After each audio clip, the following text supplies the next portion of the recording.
Hello, everyone, and welcome back to Into Uncharted Waters. I'm your host, Anya Bohill, and in today's episode, we will talk about what it means to grow, take risks, and change the things you love, even when it's not always easy. Hard work and persistence are themes that come up again and again in these conversations because behind every success story is someone who kept going even when it was tough. Today's guest embodies that spirit.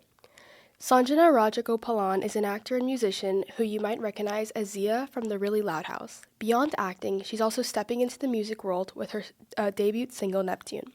In this episode, we'll talk about her journey from growing up and finding her love for performing to landing her role on The Really Loud House to writing and releasing music that's deeply personal. I can't wait to dive into this conversation, so let's get started. Okay, first question. Can you tell us a little bit about yourself, where you grew up, and how you first got into acting? Yeah, sure. So I grew up here in Dallas, and I sort of started doing theater when I was very young because I was very interested in Descendants. So my mom put me in theater just to sort of have a form of expression, and then through that I started learning about film and becoming really interested in it. And I started auditioning when I was 9 or 10 years old, and ever since then I've been doing film. And singing kind of started with that as well. With doing musical theater, I was always super passionate about music. I started playing piano when I was 3, and I started singing then as well. And so it's kind of just always been a thing that's been part of my life. And I started writing songs really close to then as well. And so being able to release my music and have other people listen to it has been super awesome. That's amazing. So who were your role models growing up, whether that was in acting, in the music industry, or even in entertainment itself? Yeah, I think one big role model for me was Dove Cameron, because everybody loved Descendants when they grew up, and everybody wanted to be Mal. And something just about who she was really inspired me because she was not very cookie cutter. She kind of said what she said, and she wanted to be her own person, and I really enjoyed that, and I really liked that. As well as Mindy Kaling, because she sort of broke into the TV and film industry, kind of being a South Asian actor, which we hadn't really seen very much of. And she's been a super successful writer now. So I think learning about her story and also just learning about her has been super helpful for me and very inspiring as well. Those are two great women. Okay, so how did you land the role of Zia, and what was the audition like? Oh yeah, so I'd been auditioning for a very long time. And this was around eighth grade, I think. So it kind of started with a self-tape request that I got from my agent. And so you sort of you do your first self-tape, and then there's a series of callbacks usually for an audition. So I had maybe 3 Zoom callbacks with producers and casting directors and the director, and finally they flew me out to Albuquerque, which is where we filmed the whole show, and I did a chemistry read with 2 of the people on the show, which was really cool. So I got to meet other people. I got to meet the other girl auditioning for Zia, and yeah, it was very scary because obviously when you get that close to a role and you really want it, there's a lot kind of on the line, but I got it, which was cool. But yeah, it was a pretty long process. It took kind of 2 months-ish in total just to figure everything out, but it ended up being okay. So That sounds so fun. So what has been the most fun scene or episode to film, and why? I think the most fun scene, it was a very short scene, but I was on the bed at the Loud family house, and me and the girl who plays Lynn Loud, Annika, we got these root beer floats, and we do so many takes of scenes just to get every angle. So for almost 45 minutes, we were just eating root beer floats, which was just awesome. Another notable one is probably there was a day we were all in the pool, and I can't remember which episode it's from, but we were just spinning all around, and there was water toys, and it was sunny outside. It was such a good time. So what does playing Zia mean to you, and are there parts of Zia's personality that you maybe even see in yourself? Yeah, I think Zia is all about sort of just being okay with yourself, and you win some, you lose some, that kind of attitude, and that's why her and Lynn balance out so well, because Lynn is all about winning everything, and she's kind of I don't care. So I think there's definitely a part of me that wants to be like Zia because she's very much calm and centered. But I'm not gonna lie, I'm not very calm, nor am I centered. So, but I think it's always good to play a character with a different perspective than you. But I do think I'm very outgoing, like Zia is. Yeah. So when did you first start writing music? And I know you mentioned a little bit in the beginning, but what got you interested in music? Yeah. I think just I was around a lot of music when I was younger because my mom and my dad used to play like 90s, 80s like rock bands for me when I was younger, like especially my dad was super into music. And that kind of always made me want to do something with it, and especially like playing piano as well. Like I always kind of became interested in it, and I started writing songs, I think mostly because I took poetry when I was younger. So like I had always kind of known the structure and like rhyme schemes and like whatever it was, and like to me music was kind of just like poetry. And so that's sort of why I started writing music, because I felt like it was like such a good way to express yourself, and especially like when you're in middle school and you have these like crazy home runs, like nobody is nice, like Yeah. it's such a good way to just like outsource like what you're feeling instead of kind of like bottling it all up. Yeah, that's a great answer. So, I know you mentioned how, again, like writing songs was a big part of your life, but, were there songs where you were like, okay, like, this is really good, I want to be close to releasing this, or was Neptune like your first real single? I think I always kind of knew that Neptune was gonna be my first single. There was another song I wrote a few years prior to me writing Neptune. It was called Perfect Girl. And it was like, I think it was impressive to my family because it was like, oh, like you're like 6 and you can write things with cohesive sentences. But Yeah. like it was never going to be the first song I released until I like wrote Neptune, and I kind of had known like from writing Neptune that that would be the first single I released. But it took a while to sort of like get everything together and like for me to be ready to record it as well.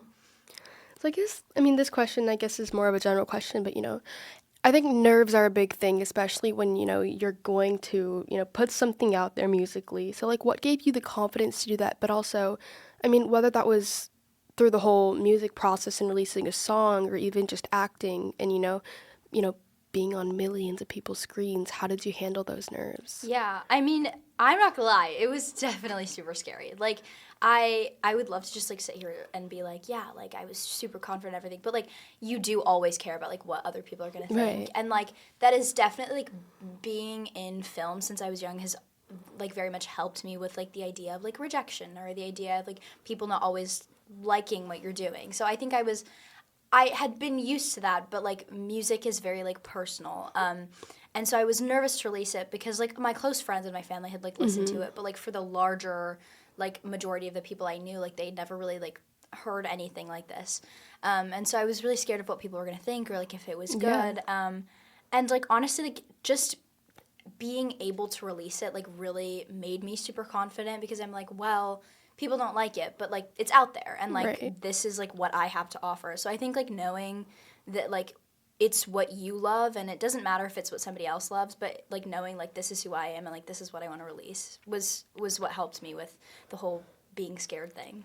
That's really nice. Okay, so what inspired Neptune? Whether that was like the lyrics, the melody, the theme, and is there a personal story kind of behind the song you wrote? Yes, there is a bit of a personal story behind it. So I'm a Pisces. I'm not really super into astrology, but I'm a Pisces, and like Yeah. I was told when I was younger that like Neptune was my planet. So I've always been kind of interested in it, and also my dad and I really loved like astronomy when we were younger, and we like looking at constellations. So I've always been very interested in space.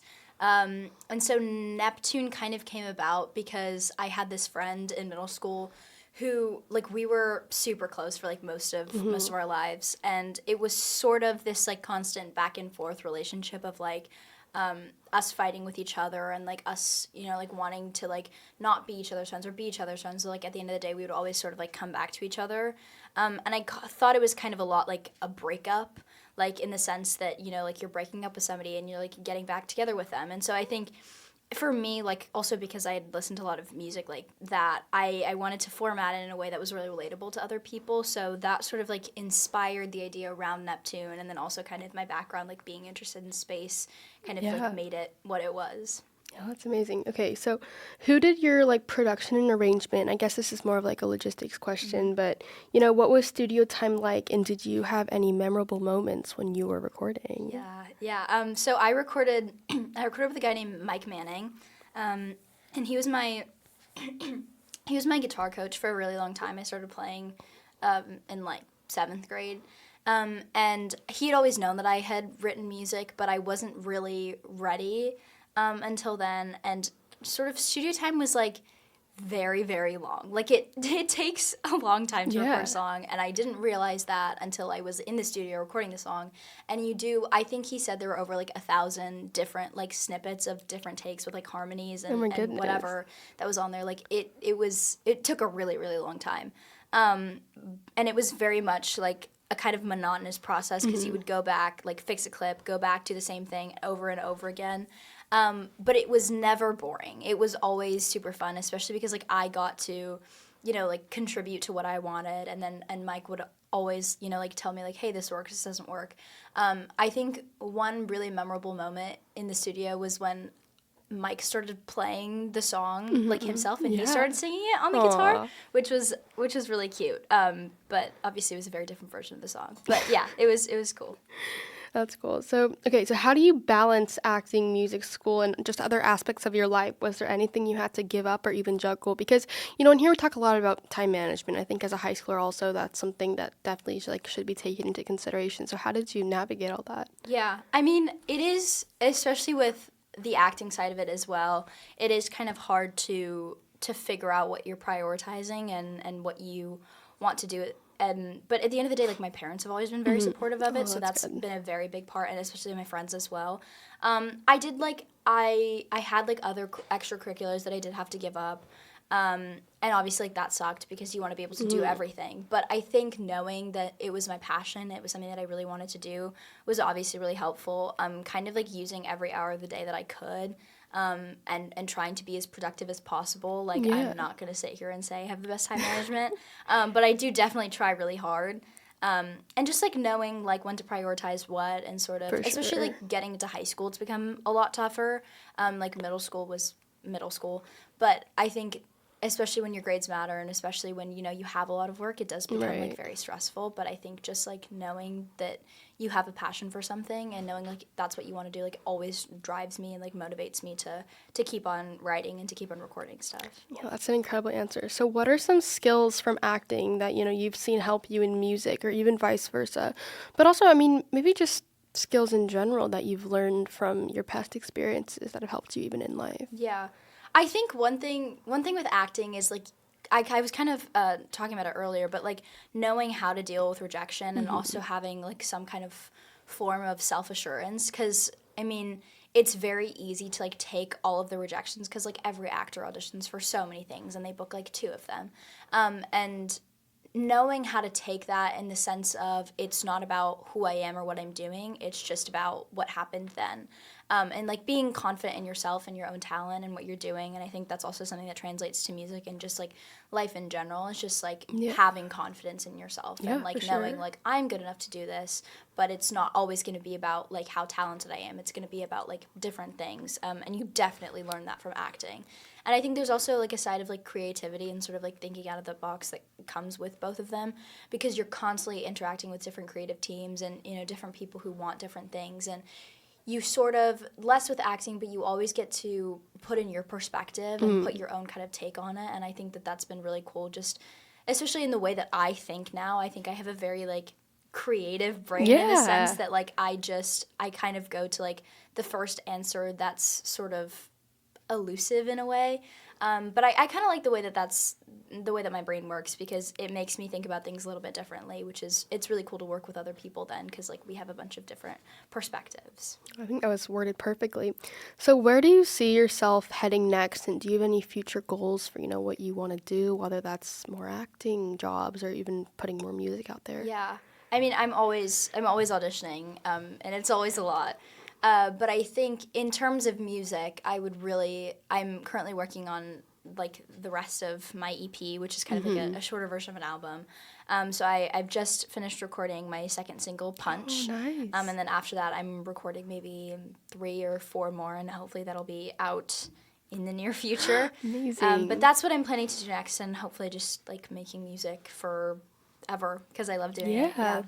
That's great. Okay, so this is our final question. We ask all of our guests this, but, what is one final message that you want to leave for people, whether they're, listening or even especially like younger kids who love acting and music and are kind of inspired by what you do? Yeah, I think just like keep going, because rejection is hard, and everything can have its tough moments in life, and it's very easy to sort of just like give up and be like, this is too hard. Yeah. But if you really like love something that much, like stick with it, because you're gonna go places if you care, because there's a lot of people, and especially like I've seen in my experience, just like there are people who care and there are people who don't, and the people who care like always like make it farther than the people who don't, because they have like a genuine passion for something. Drive.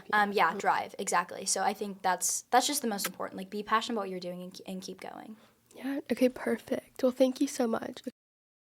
Okay, to kind of end the episode off in like a fun way, we're going to play a little game of song association. So I'll give you a word and you'll have 5 to 10 seconds to either sing or say a lyric from a song that includes the word. So it can literally be anything as long as the word is included in the lyric. Okay.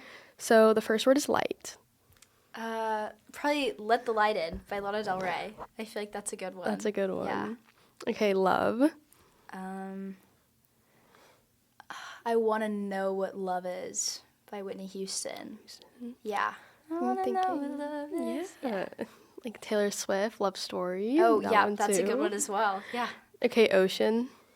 I've been watching you for some. I can't stop staring at those ocean eyes. Yeah. Okay, dream. Oof. I have an unreleased song called Dream. Whoa. I'm not going to sing it, though. Yeah. But that's my answer. Yeah. Perfect. Yeah, dream's a hard one. Okay, and then lastly, Neptune. Oof. This is a hard one. Yeah, I'm gonna go with Neptune by me. Yeah. Okay, perfect. Well, thank you so much for joining us and giving your time. And I learned a lot about you. So thank you so much for coming on here. Of course, thank you.